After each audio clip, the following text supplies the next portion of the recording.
It's an artist who turns blank walls, public spaces, and everyday moments into stories people that want the experience, of course. Kerian is beginning an exciting new chapter with a brand new mural project in Brownsboro, bringing creativity and community together in a way that people will be able to see and enjoy every day. We'll talk about that project, the inspiration behind it, not only that project, but so many others. Let's go ahead and bring her in. Welcome in. This is Kerian. Oh my gosh. It's okay. Kerian Massey. I could not get through that. Welcome in here to East Hi. Texas tonight. So glad to have you Thank and you. get to know you a Thank little you bit for more. having me. Of course. Well, let's go ahead and just get started with your story. Tell me about this new mural in Brownsboro. So tomorrow night they're going to have a city hall meeting about the subjects within the image of the Brownsboro mural. It's supposed to be a postcard style greetings from Brownsboro. So we're going to ask the community of Brownsboro to come in and give their feedback on what they'd like in each letter. There are 10 letters. So we're going to ask them to submit their ideas as to what they want the letters to each represent for the city. So That's awesome. yeah, So it'll be much really cool. So we're fun. hoping for like historical stuff, landmarks, anything that really brightens up and brings the community together. So yeah, I'm hoping that we get some really good input from the community as far as that goes. That's awesome. So, yeah. Okay, well, let's break down a little bit more about you, getting to know you a little bit. Take us back to when you were younger. You said you realized you could make a living as an artist Yep. when you were 16 years old on a beach in Puerto Rico. Yeah. That's ironic. I love Puerto Rico. But what happened in that moment that changed how you saw your future? So when I was a kid, you know how you get like a little stipend to go on vacations and stuff, and I had just barely anything left, and it was probably my last day. I think it was like my second to last day at the beach with my friend, and I only had like $7 to my name, so I had to spend I had another day, and this guy saw me drawing on the beach, and he was like, "Hey, would you do a sign for my little business over here?" He had a little ski-doo business, and so I was like, "Yeah, sure," and he's like, "How much would you charge me?" And I said, "I don't know, $40." And he was like, "Yeah," I couldn't believe he bid it. I was like, "What? This is crazy." So yeah, he said yes, and I was like, I could like this. I can do art and make money at the same time. This is kind of crazy. So yeah, and then it kind of was a foreshadowing of my future, you know. Well, I mean, I think it takes time to kind of build up to where you're wanting to go. Yeah. And a lot of people dream about turning their passion into a career. Yeah. And you did, but many don't know where to start. No. So, what helped you kind of make a leap from loving art to building just a life around it? So when I first started, I went to a small college. I only went to a 2-year college that was art-based. So no like math classes, no history classes, just what I loved. And so with that trade school knowledge, I was able to start to facilitate becoming an artist for hire. So I did work for other people for a while. I was a jewelry designer. I did murals for another company, and they were the ones who blacked it on the wall. So I learned as I went, and it was a slow progression into being a self-made artist. So took a minute. Well, being that we're talking about different pieces of art, I'm going to pop up the Brownsboro mural that you painted. And so many people have probably seen a few of them as they're driving. Yes. But this one, you just finished, right? No. That is the mock-up. So Okay. it looks real, but it's not. It That looks is- really real. No, that is the mock-up for it. And so that's what I sent to my clients to show them kind of an idea. I left the openings blank so that way we could get an idea as to what they want inside them. So Wow. we can change up the color, we can do all sorts of things with the mural, but it's completely up to them. So yeah. Well, you've had some incredible moments just as an artist in general, including having Miranda Lambert purchase one of your paintings, Trouble. What yes. did that moment mean to you? Well, it wasn't Miranda. It was her mom and dad who bought it for her as a gift. So it was really, really cool. And I love them to death. They're such wonderful people. And so they were like, "This is so Miranda." And I was like, "Oh, this is so cool." So yeah, it was just a little thing. It was cool. Well, tell me a little bit more about these pieces. I'm going to pop them up. So Okay. one of these pieces that you shared with us, tell me a little bit more about it. So the monk piece was actually when the monks walked through across the United States. I was so moved by their just their quiet way of bringing attention to peace. And so I just thought, what a better way than to like show how we see them. Like we're sitting in our comfortable homes during the rain, during all the storms, and we're comfortable, and they're out there in all this inclement weather walking through the whole thing, and it just moved me in such a big way. So That's really cool. yeah, that There's was one of meaning my behind it, yeah. know? Oh, I everything I do, I have a lot of I really it has some emotion to it. So Well, what is the meaning behind the eclipse glasses? oh, so my darling friend Seong McLaren of the Visit Lindale, she actually put on this big eclipse event in Lindale for what was going to be this huge thing, but everybody seemed to have moved to a different location for an even better view, although it was spectacular. That's Where we awesome. were, we built the glasses for that occasion. So people could literally stand underneath them and look up at the sun as the eclipse was happening. And only later did I find out that they were the second largest pair. Had I known, I would have made them the largest pair in the world. Oh So- my gosh, that's actually really cool. And this one's really cool too. Cereal boxes? Yes, so that is a local Airbnb in Tyler, Texas, just close to like the horse park out that way. And this young man just built it Wow. recently, finished it this past summer, like I think May is when he opened it up, and he won the Airbnb contest. And so I was asked to be a part of the team that got to paint that. I didn't design it, he did, and then this team came in and we all painted it. So I did get to do the little, I don't know if I sent you guys the picture of it, but there's a giant cereal, three-dimensional cereal on the inside. Oh, I did that That's piece. really cool. That's awesome. Well, you're not only creating art, you're also helping other artists at the same time. Tell me about your role with the Junebug Summer Fair and why supporting up-and-coming artists is important to you. So, art is just such an important part of the community. It shows that a community is thriving and that it is not just like existing, but it's going to the next level. And when you can support young artists to know that they have a place in this world and that they can make money from their art in whatever way that is. So, like, some people want to be graphic designers, some just want to be painters, or some want to be like fashion designers.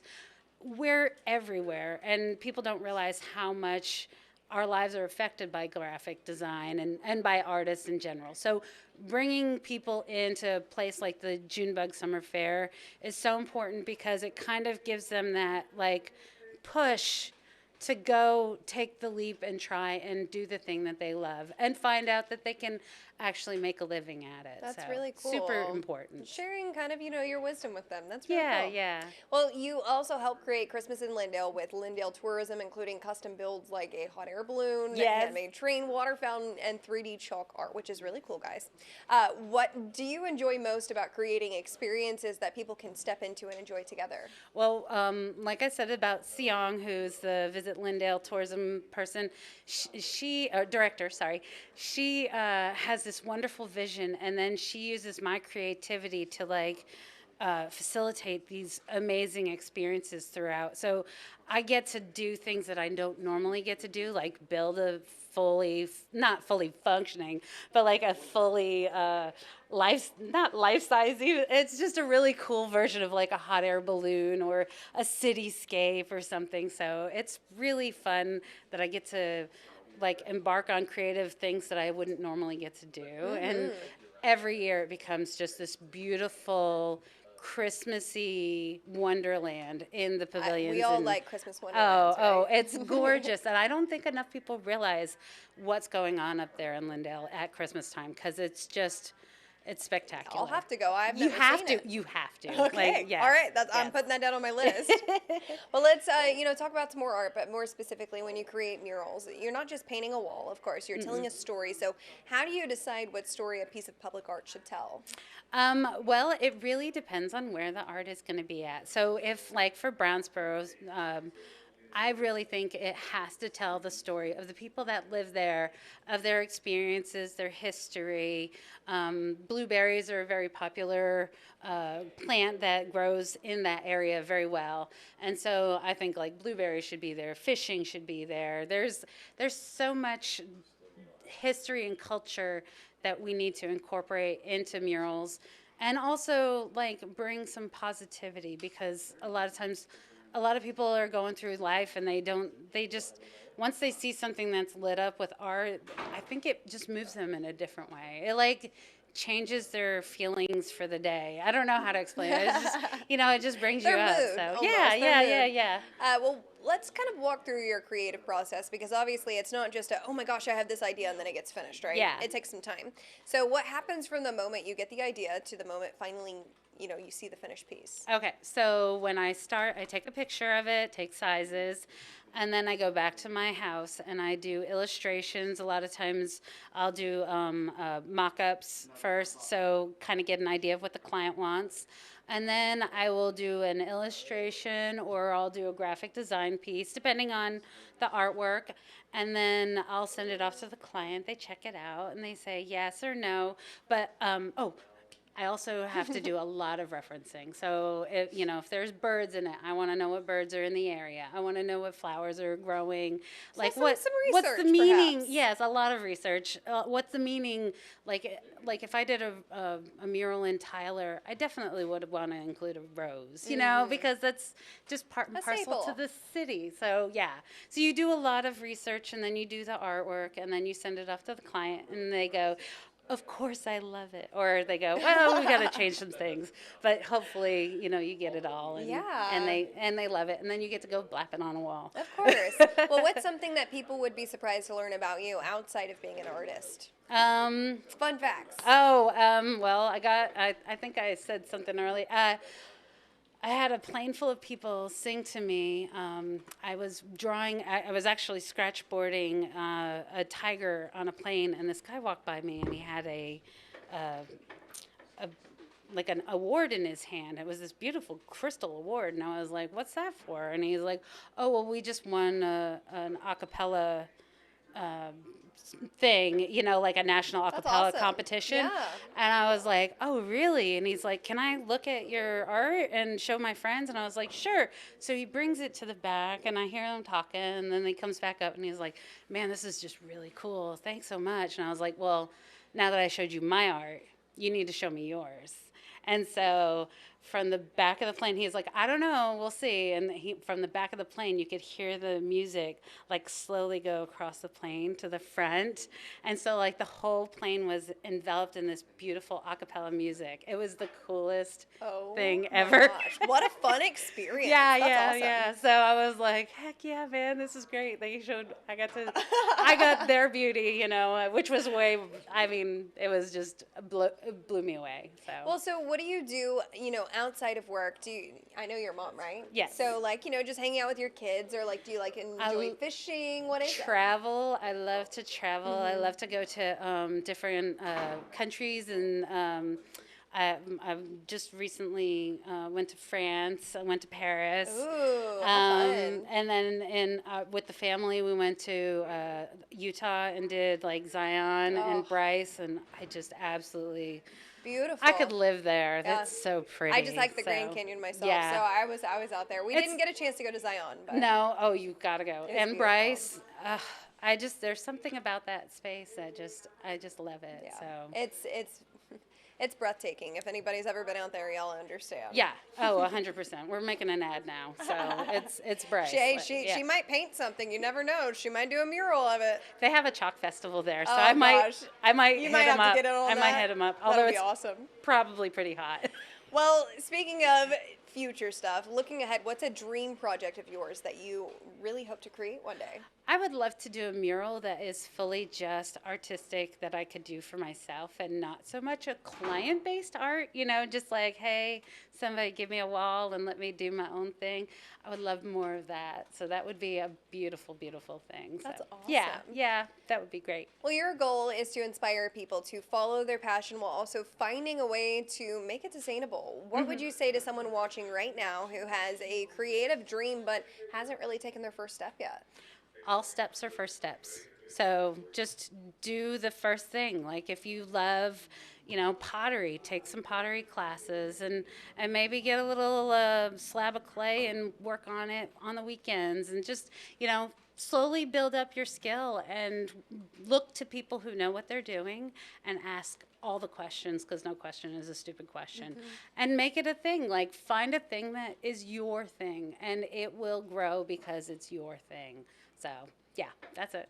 All right, a few last questions for you before we go. If you had to pick a favorite restaurant or a spot in town, wherever you go, to kind of ease your creative mindset, I what would you love pick? I love the Plaid Rabbit because of the weird drinks and Yeah. fun stuff. It's very quirky and I Chef love. Lance is going to love Yeah. this one.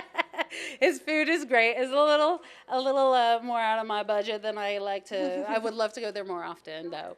I love that place, and I love Brady's Coffee Shop for their coffee because he's fantastic, and their coffee shop is great. So Everybody likes coffee. yes. I can smell the coffee beans now. Well, thank you so much for joining us here, Miss Massey, on East Texas Tonight. So Thank great you. to meet you, get to know you a little bit better, and I'm sure we'll catch you sometime soon Yes, talking yes. about one of your murals or Yes. something in the future. Thank you so much.